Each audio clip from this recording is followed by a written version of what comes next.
John Rosen in the morning. WRJN. What a great lead-in for my special guest, Bob Barry. Best remembered as a legendary Milwaukee DJ. He introduced the Beatles during their only Milwaukee appearance and was the only local personality to spend time privately with them. Though a successful Bob Barry Calls the World show, he interviewed famous and infamous celebrities, including Bob Hope, Sophia Loren, Ron Howard, Elton John, Cher, and lots more. During his career, he received numerous industry awards, chief among them Billboard Magazine's Top 40 Air Personality of the Year in 1975. And in 2001, Bob inducted into the Wisconsin Broadcasters Hall of Fame. It is my honor to speak with Bob Barry this morning. Hi, Bob. How are you? Good morning. I'm great. Joining Hope us. You guys are doing good. Yeah, we are. Joining us this morning is someone you used to work with. I feel like this is like one of those, this is your life thing. So somebody used to work with in radio. He worked overnights, and you followed him in the morning. See, he was your big lead-in. That's why you did so well. Chris Marlowe, our vice president, general manager, worked overnights. What a lead-in. That's why you were so successful. Okay, Bob, we're going to talk about your book, and the book is fantastic. And I can tell you, it's not just for radio people, because my wife actually read me the book, because she's such a great reader, and she loved it. Rock and Roll Radio, Milwaukee Stories from the Fifth Beatle. Now, we're going to do this in chronological order, just so, because I want to keep my head straight on this. Did you ever work in radio outside Wisconsin? Never. That's what I thought. No, the only time I ever worked on a radio station outside Wisconsin is when I had a bet going with the guys at CFL. And they lost, and they had to come and do my show. But they said, hey, who's going to do our show? So, so I went to Chicago and did their morning show, and they came here to Doug Dahlgren. Oh, yeah. Oh, sure. Yeah. Sure. There's a name from the past, yeah. You know, it's funny. You're going to mention a lot of names, and I've only been in Wisconsin since 1980. But you're going to mention a lot of names. Now, Chris has been in Wisconsin radio almost all his life. He's got stories we could talk about some other time from his out-of-state radio stations. Yeah. But what made you go into radio? I had a lot of encouragement from instructors in college, and they said, why don't you, they heard me do in speech class. They heard me do some presentations, and they liked it. And so a friend of mine happened to, his dad owned a part of WTKM in Hartford. And he said, why don't you go talk to my dad? And the other owner is the owner of the Hartford Times Press, and he owns a part of the radio station too. So go and talk to them and see what they have to say. Well, it just so happened that they had a part-time position open. And I went on the air there. I was so bad I couldn't stand myself. I mean, it was. I thought, well, this is the end of my career. But they were desperate, and they kept me on. And I guess I improved because I stayed there for almost a couple of years. And when I left, I'll never forget George Dodge, the manager, saying, this is nothing but a school for broadcasters, because they go on from here to other stations. And that's when I came to Milwaukee, to WEMP. Before we get there, now, WTKM is in Hartford. At the time you were there, it was a polka station, and the Kettle Moraine, that's where it gets the name from. But it's up in Hartford, still around, still doing whatever they do. But you were there for a couple of years playing polka music, right? Yeah, right. And my mom loved it. She loved Lawrence Welk and all those, the polka artists of those, Frankie Yankovic and all those. And she thought I was famous until she found out I was broadcasting from the basement of a farmhouse. That was actually what it was. That's right. That's right. Now, how did you make the leap to Milwaukee radio? Because that's tough to go from a small town to a big city. And Milwaukee radio was huge at that time. How'd you make that leap to get into a major radio station? Oh, man, that was really surprising, because Chuck Phillips, who was the program director at WEMP at the time, he drove the way he would choose announcers. He would drive around the state, and he would listen to radio stations like yours and WTKM and all the stations around the state. And if he'd hear somebody he liked, he would call them up and ask if they wanted a job. So the all-night man at the time, in fact, they changed positions because Coffee Ed Larson was on at that time. And I just dropped an earphone, excuse me. Coffee Ed Larson was on, and he switched over to WRIT, and so they needed somebody right away. So he asked if I'd do the all-night show. So that was a thrill. Yeah, right. To work with Joe Dorsey and Rob Thomas and Tom Shanahan. Yeah, I'll do it. So that's how I started in Milwaukee radio. Everybody starts overnight. And Chris, how old were you when you were working overnights? I was probably 19 doing overnights at WOKY, but I had started in Racine when I was 14. But it was on little AM station in Racine where I played the Sunday morning, religious shows. That's and what public I affairs. yeah. Yeah, 14 years old pushing buttons. We all did those. Beautiful music. But yeah, the overnight show on WOKY was my break into Milwaukee. And for me, at the age of 19, I thought I had, just made the biggest jump of my career. Okay, so you're now the big stations in town. I assume the three big ones were WEMP, WRIT, which it's not what it is today. It was an AM station, 1340, 1340, right? Yep. and WOKY. Those were the big three. And you were at WEMP, right? That's right.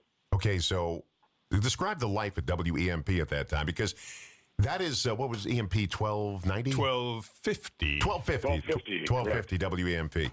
And so what was life like there for you? Well, that was interesting because we were playing all the, big bands and Rosemary Clooney and Peggy Lee, Frank Sinatra, and we had it was all records, of course.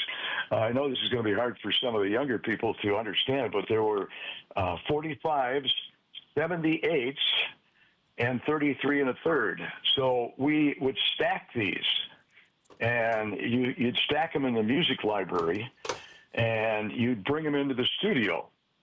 Many times you didn't make it. You stacked them too high, and they'd all over the place. Yes. And of course, 78s were breakable, so you'd lose part of your show. But that's the type of, and you were able to choose your own music out of what they had in the library, and the marked cuts. Some of them were marked, and that was, pretty much the way it was in those days. We take a quick break. We're talking to Bob Barry, who has a book out, and this is really good. Rock and Roll Radio Milwaukee Stories from the Fifth Beatle. Can't wait till we get to the Beatles stuff, because you have pictures in here with Paul McCartney, and Paul McCartney now will not take a photo with anybody. And I've got a story about a big-time radio guy in New York wanted a picture with Paul McCartney. He said no. Wouldn't do it. So you're very lucky. You've got one of the few photos with Paul McCartney. Hey, we're talking to Bob Barry this morning. I hate to keep saying this because I know I'm embarrassing him, but legendary radio personality in Milwaukee. I mean, last night I mentioned that Bob Barry was going to be on the radio. We were at that function with Jim and Carol at a church on Wright Avenue. And I mentioned, everybody in the crowd went, ooh. Got a great following. Okay, so you're at WEMP, and we got to get you to WOKY. How did you make the leap from EMP to OKY? Okay, you mentioned people on a beach, and I was working the all-night show, and that's a crazy story, too, because I went to a party for the circus parade, which that's when the circus parade was in Milwaukee every year. And there, John Reddy, the program director at WOKY, said, we've got a opening on the all-night show. Would you like to take it? Yeah, definitely. And I was out of work, and that's another long story. But anyway, I took the job. And in the middle of the summer, all the kids are out at the beach, and Lee Gray is on the air in the afternoon, on a Sunday afternoon, and he plays the song Girls Are Made to Love by Eddie Hodges. But he introduces it as Girls Are Made to Lay by Eddie Hodges. Oh, no. And he got a call from John Reddy, the program director, and said, you're done. And he told the engineer to cut his mic off. That's when engineers played the records, and all we had to do was sit there and talk. And he called me and he said, "You want a full-time job?" So I went from the all-night show to a full-time all-night show gig. So I was still working the all-night show, but it was full-time. And that's at WOKY, though. That was at OKY, right? Wow. And that's when the legend started right there. Now, how did you get started at OKY, Chris? I had been working here in Racine at the old WRKR, and I was just a young rock and roll disc jockey. And for some reason, Jim Brown was the program director at WOKY at the time, and Jim was a character. Bob will back that up. Man, great guy. Yeah. Yeah, but just a bigger than life kind of dude. And he held court at a bar across the street from the radio station on Sermon Boulevard. I think it was called the Tanglewood. Annex. Was it? Annex. Oh, okay. The That was Annex. yeah. That's right. That's the right. Tanglewood was down on Fond du Lac Avenue quite a ways. That's right. But yeah, the Annex. And he invited me up for an interview one day, and it was in a bar. And he had his own phone at his booth, and that's pretty much where he did business, and said, "I got an overnight opening. It goes 2 to 6 in the morning. It starts like next Monday. Can you do it?" And I was like, "Oh, I will." Because at the time, I mean, WOKY, this was in the 70s, was the biggest station a young person, or really a lot of people, would listen to. And for me, the day always started with Bob Berry calling the world, and it was just kind of a part of our culture growing up down here.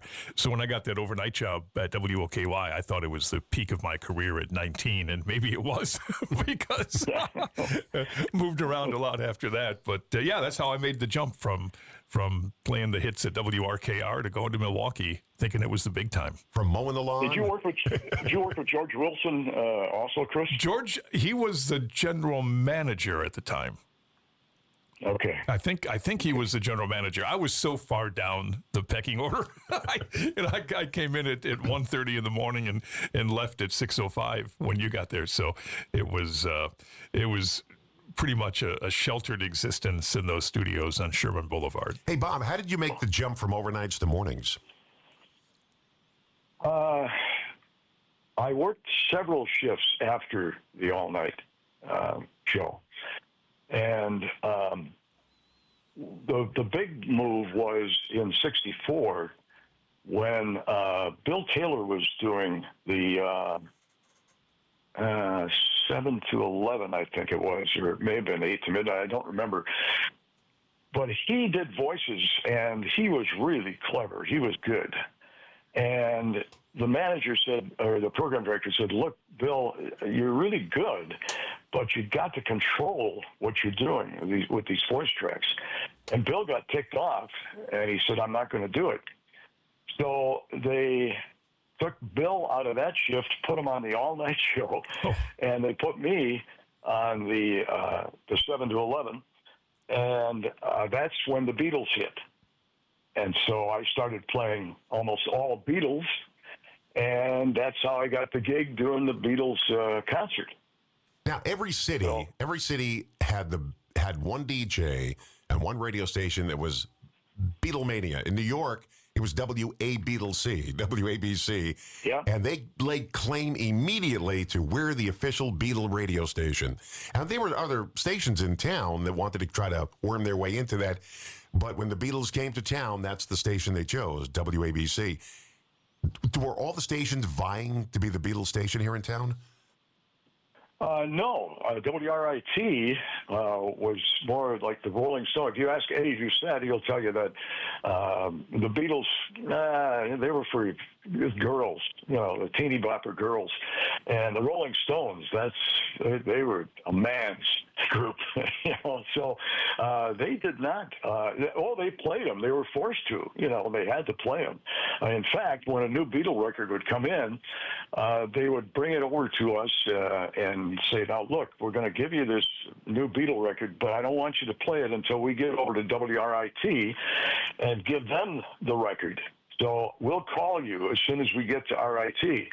Well, they no longer got out the door, and we had that new Beatle record on the air. So it was, it was cutthroat in those days. And I think one of the stories that you referred to when we were talking yesterday was when RIT would play a record, a popular record, Mitch Michael, who did the afternoons, would play the same record So the kids that switched back and forth, trying to get away from a song they didn't like or a commercial, they would hear the same thing on OKY as what was on RIT. So we were doing all kinds of stuff in those days that you'd never hear of today. Radio wars back then. Yep, it was. Now, when you moved from EMP to WOKY, was there animosity between the two stations that now, hey, you just stole our guy? No, EMP was a little different because, they were, I was younger, so I didn't fit in with Dorsey and Rob Thomas and those guys. So that wasn't a big, the big problem was when I moved from WOKY back to WEMP, and a really stupid move, but I thought, I was looking at the money. And instead of how dumb it was to make that move. Did you work at WRIT as well? Yes, I did for a very short time, and then they went automated. And then I went to work for the Sentinel in the promotion department, and then the Journal bought the Sentinel. That's when I was at that circus party, and was hired by WOKY. Man, you're lucky though. In radio, yes, a lot of lucky. Well, a lot of people when they're in radio had to move all over the country and get a U-Haul and buy it and own it. But you, luckily, just a different route to get to work every day. That's all you had to do because all the stations were nearby. So that's pretty neat. Well, and I loved Milwaukee too. I had opportunities to go to Minneapolis, L.A., Chicago. Chicago was one that I really did think about doing WGN in Chicago. But I thought about the family, and I said, I don't want to move them into that kind of an atmosphere. So I stayed at OKY, and they would always, give me more money or some furniture or a car. Nothing like that trade account at the furniture store. Yeah, that's right.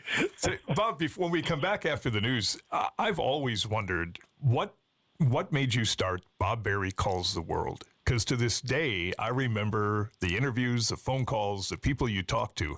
But to me, Bob Barry Calls the World was brilliant because, heck, long-distance phone calls were expensive back then. You didn't just pick up the phone. So my image is, you had this account with AT&T to call the world, and for whatever reason, they paid it for you. But when we come back, I want to hear what inspired that to happen. And I want to hear some of the crazy calls you made because you mentioned them in the book, some of the wild calls. And I also want to talk about some of the crazy contests you got involved in. And, of course, the celebrities you interviewed, the Beatles and so forth. And my special guest is Bob Barry, who wrote a book called Rock and Roll Radio, Milwaukee Stories from the Fifth Beatle. Chris Morrow joining us, our Vice President General Manager, is here because Bob and Chris work together at WOKY. Now, you're going to have to leave in about 10 minutes. I do. 5 minutes, yeah. Maybe 11 minutes. We'll see how we can do here. You want to say something? Well, no, before the news, I was going to ask Bob, how did the Bob Barry Calls the World idea come to you? And the way it just really took off, it became a brand for the remainder of your career.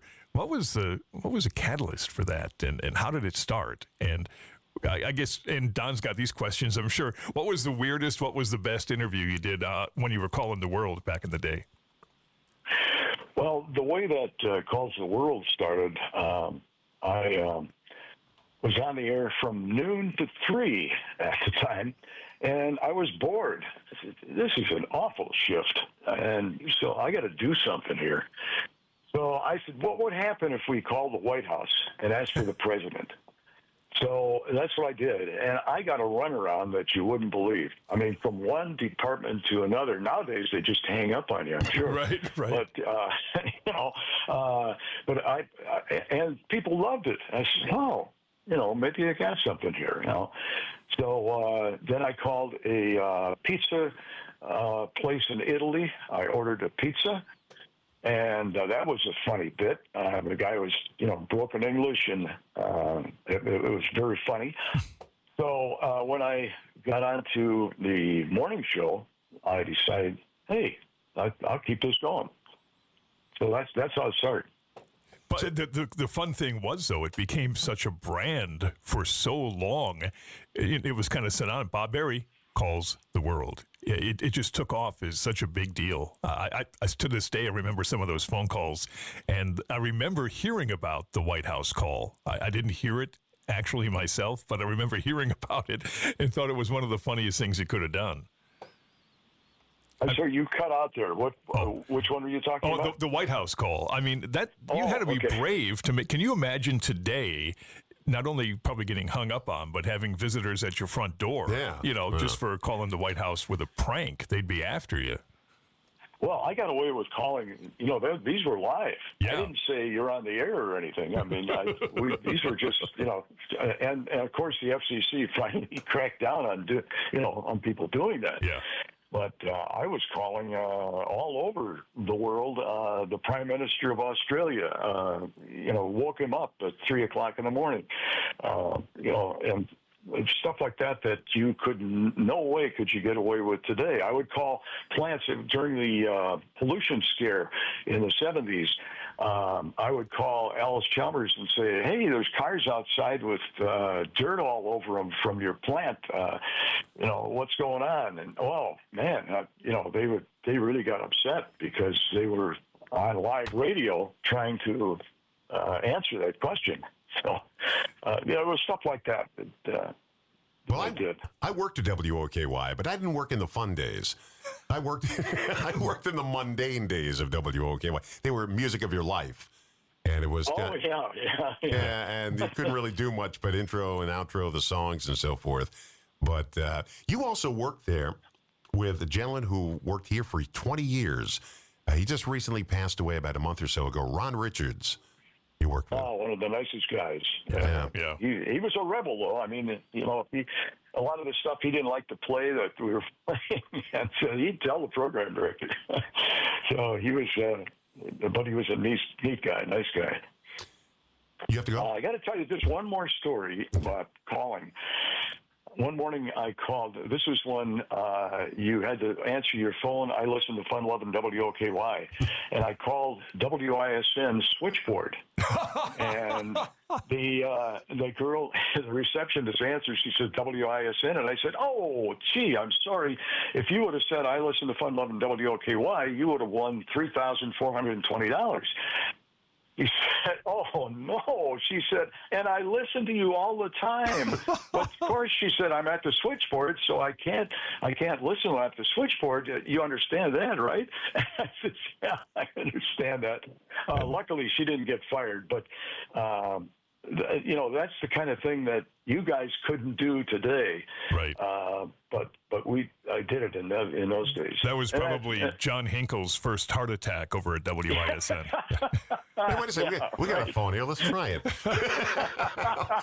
Let's call somebody in Milwaukee right now and see if they can answer the phone. You have to run, Chris. I've got to run, but Bob, it was so great to hear you back on the radio this morning, and thanks for the inspiration of my career over the years. And I'll never forget that first morning that I was working overnights. I sweat for 2 hours knowing that Bob Barry was going to be coming in to do his show. And when you did, you were the most gracious, kindest, easiest to work with guy that I worked with. So thank you for that, and keep going, man. Good to hear these stories. Chris, thank you, and keep up your good work. I enjoy listening to you. Thank you. And Chris is still sweating, knowing he was going to talk to you this morning here. He was still nervous. I didn't know if I should make coffee or clear the AP wire before Bob came in. All right, Chris has his corporate work to do right now. Oh, right. Yeah, thank you, Chris. Thank you. We got Appreciate it. so much more to talk about with Bob. Bob, let's talk about how you started off with the Beatles. How'd you get involved with the Beatles? I got a call one day. Well, as I mentioned before, I played almost every other record, Beatle record, on my night show, 7 to 11 show.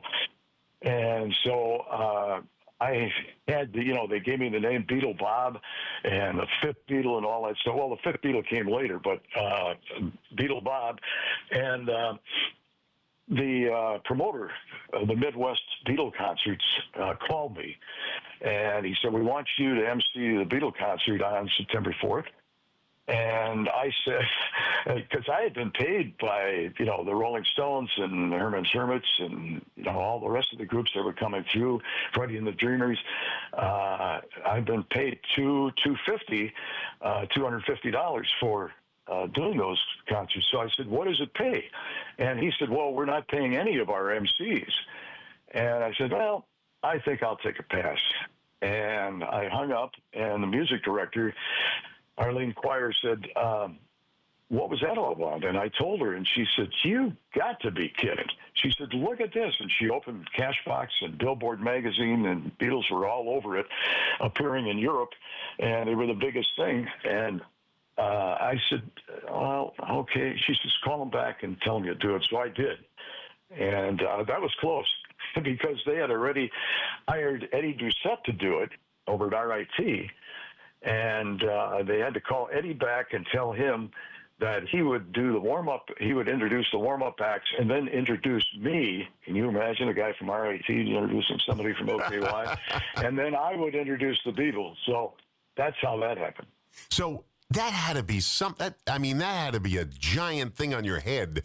You're going to introduce the Beatles. And by the way, you have photos with them in their, well, it's now the Marquette Dorms, but it was a hotel room at the time. And you have pictures with them, all 4 Beatles. I mean, that's got to be a big swell on your head to do something like that. Well, the road manager for the Beatles, and it wasn't Epstein at the time. It was some woman that was with them, traveling with them. And after the concert, she said, we'd like you to come to the hotel tomorrow if you want to get an interview and bring your photographer along. And I said, oh, okay. So 10 o'clock the next morning, I was at the hotel just before they left for the airport. And that's when we took some pictures and talked to them. You got some great pictures in this book, too. Tons of pictures, by the way. And just love looking at them. Let's talk about some of the other people you interviewed over the years, because you interviewed a ton of them. Because when they came through Milwaukee, they had to go on WOKY. And you were the guy. So let's talk about some of the other people you interviewed. And if you have any good stories about them, I want to hear it.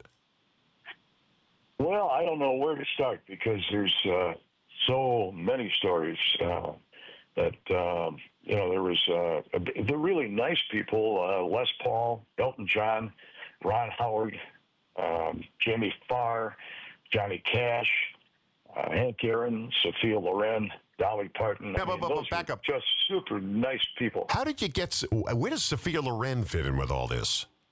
Okay, Sophia was in town promoting a perfume, and she was at the WISN studios. I had done some work for WISN television. I had done some for WITI also. And they asked if I wanted to do an interview with her, so I did. And then she had to leave, and she had a limo parked out in front of the WISN, and I walked her out to the car, and we had a photographer at that time. The station had a photographer, and he would follow me whenever I had an interview, and that's how all those pictures turned up, because he was, Bob Lewis was his name, and he was a great photographer, and he took most of the pictures that you see in the book. And you've got some great legendary pictures. You and Chuck Berry. Wow. And you actually have his hand. That's how the book came about, yeah. By the way. The book came about because the publisher said, well, send me a drafted book, and I did. And he saw the picture of Chuck Berry, and he says, wow, this is interesting. He said, send me some more. So that's how I got a publisher for the book. How'd you meet the Lone Ranger? Chuck Berry picture. How'd you meet the Clayton Moore, who was TV's Lone Ranger? How do they fit in? Some of these people, I don't know how they fit in at a rock and roll station. So how do they fit into this picture? Well, they're always promoting something. And Clayton Moore was, I'm trying to think of what he was promoting. I know he was ticked off because they took his mask away. He could no longer wear a mask, so he had to wear sunglasses. And I believe there's a picture in the, I'm not sure if that picture is in the book or not, but my mother, I invited her with me to the interview, and she wore sunglasses. So the two of them are wearing sunglasses, and it's kind of a funny picture. I'm not sure if that one appeared in the book or not. But anyway, he was promoting side. Most of these, when you look at most of them are promoting things. Now, Dolly Parton, that was taken at the Grand Ole Opry. That was a new show they were introducing, and they invited me to go to Nashville to do interviews for this new show. And that's how I got to meet Dolly Parton. And she asked me if I wanted to go to a party. She said, there's a member of my band that's from Milwaukee. Why don't you come to a party we're having? And I said, oh, no. I said, I've got a flight back. And I said, there's no way I can get out of it. So that was one of my heartbreaks. More with Bob Barry coming up in just a moment. We're talking about his book, Rock and Roll Radio, Milwaukee Stories from the Fifth Beatle. This is a great book. And even if you're not into radio, you're going to love this book. My wife, and I asked her last night, we were coming back from somewhere, and she's from Union Grove. And I said, what stations did you listen to? And she said, well, WOKY was my favorite, but I also listened to WCFL and WLS, but it had to be WOKY. And that was it, 60s and 70s, that's her. And this was the where she grew up, and she loved reading this book to me. She's a great reader. That's why I had her read it to me. And is it okay to mention where they can get the book? Yeah, well, of course we're going to mention that. Yeah, go ahead. It's available at Let It Be at 716 Clinton Street in Waukesha. And you can also send a check for $25, which includes postage, to Let It Be, 716 Clinton Street, Waukesha. And just put Bob Barry's book on there. And by the way, every penny, not proceeds, but every penny goes to the Donate Life Wisconsin Foundation. I have a couple of friends who received transplants. One received a heart transplant and another a double lung transplant because he has cystic fibrosis, and he's alive today because of that double lung transplant. So every penny goes to Donate Life Wisconsin. Absolutely. That's fantastic. We're talking to radio air personality, and I hate to keep saying legendary because I know it probably annoys you to hear that so much. Legendary radio air personality Bob Barry is with us this morning. If you grew up listening to radio in the 60s and 70s in Milwaukee, you probably were listening to Bob Barry on the radio at WOKY and a few other stations he worked at as well. Let's talk about some other personalities. We mentioned David Haynes because he was a big news personality in town. When David Haynes first came to Milwaukee, the program director, in fact, I had him over to the house, the program director, Jim Brown, who, he wasn't program director then, but Jim Brown and David Haynes. And I introduced him to George Wilson. I said, this is Bruce Haynes, George. He's our new newsman. And he said, Bruce, there's nobody on my radio station with the name of Bruce. Your name is going to be David Haynes. Oh, jeez. He was really upset. David was really upset about that, but he went along with it. And he I was about to say, personality he had. Yeah, there were radio stations gave you your name. This is the name you're going to use on the radio. Yep, that's right. That was very common back then. When I was in Atlanta, they said, you're not using your name. We're going to give you the name. And I had no choice. I just moved kit and caboodle down to Atlanta. And so they didn't tell me they were going to do that before I got there. But that was very common back then. You're not going to use your real name. You're going to use this catchy name that everybody can remember. Now, David Haynes had a great catch line on the air. Burnt toast and coffee time. Right, burnt toast. And whenever he did his stories, like if there was a shooting, you couldn't do this today, but he used to say, shot dead with lead in the head. I remember that line. Yeah, that was a little girl that was shot, and boy, did he get some negative feedback on that one. The manager almost fired him. He was really upset. He worked at a lot of calls. Yeah, when I came to town, he was working at WZUU, which is now WRIT, which is different station, same call letters as you worked at, though. Everything moves around. Let's talk about Barbie Benton. Now, you interviewed her. She was big with Playboy magazine, Hugh Hefner. There's a picture of her sitting on your lap. And the reason you interviewed her, she actually recorded an album. Yes, it was a country album. And it was not real bad. I mean, they, put her in an echo chamber, and, it's not too bad. She was a good interview. Kurt Bavacqua, who played for the Brewers at the time, I don't know if that name Yes, yeah. rings a bell, Huh. but some really true Brewer fans will remember Kurt Bavacqua. He was making a play for her on the air, and so that turned out to be quite interesting, Let's talk about some of the especially when she's dating Hugh Hefner, you know. Let's talk about some of the crazy promotions you were involved in. And some of them, you know, today radio stations, we do promotions. They're pretty safe. You go online, you register, and you win. But back then, they didn't have that. There was no computers, no online. So you had to do these crazy promotions to give away prizes on the air, get people to listen. Talk about some of them. I listened to Fun 11 WOKY, which I mentioned earlier, was a big one. You had to answer your phone. I listened to Fun 11 WOKY. Sometimes the jackpot got up to $5,000-$6,000. Car 92 was another good one where the car would drive around Milwaukee and park in front of a house. They'd give the address, and if you came out within 92 seconds, you would win some really nice prizes.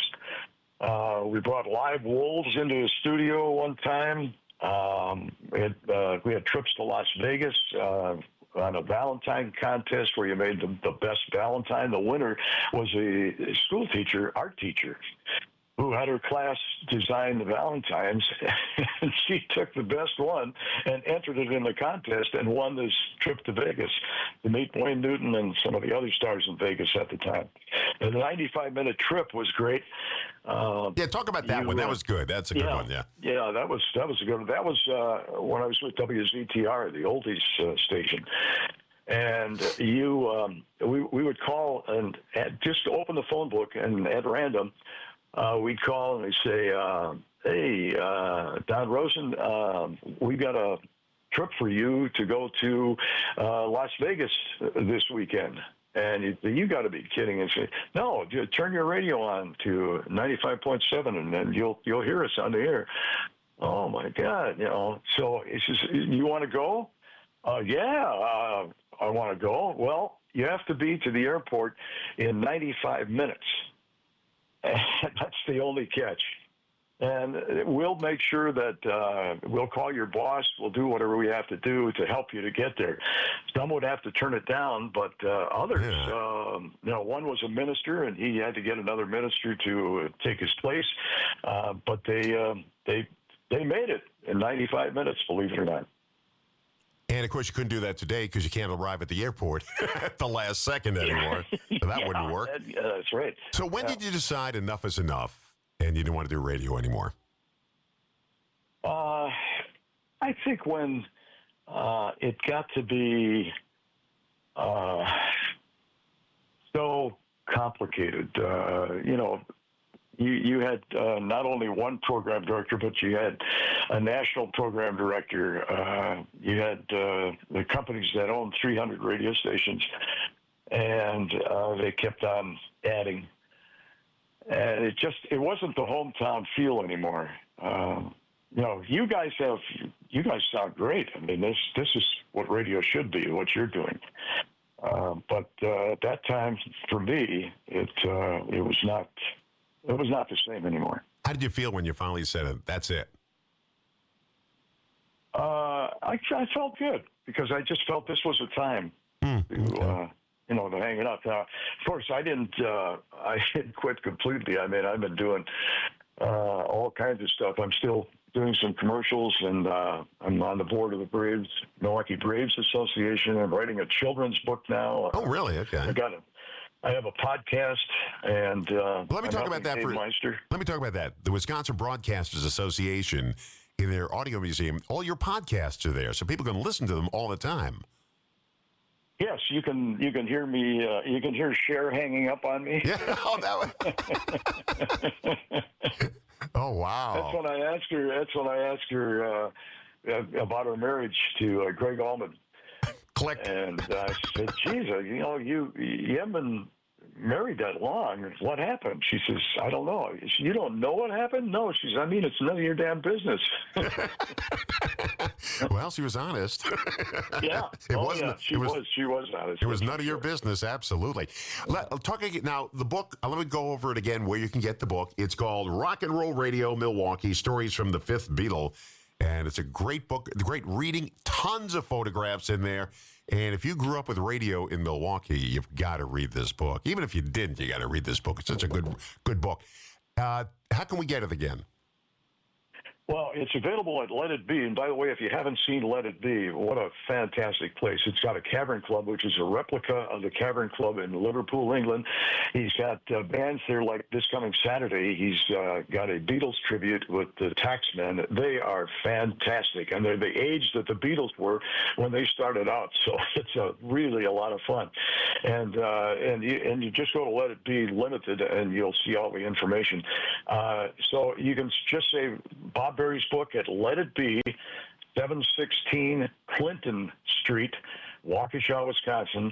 I think it's 53186 is the zip code. I needed another hour or two with you. This wasn't good enough, just 1 hour. Oh man, I would love to do. Yeah, we got to do a whole this. show with you sometime. Yeah, we got to do this again. Bob Berry, thank you very much for joining us. And Chris Morrow, who had to Thank run you. out. Yeah, Chris Morrow used to work with you at WOKY. I wish I could have worked. I worked at OKY later on when it wasn't a rock and roll station anymore. But it was just great talking with you. Hold on the line, Bob. Don't go anywhere, okay? Hold Thanks, on. man. Thank you, Bob.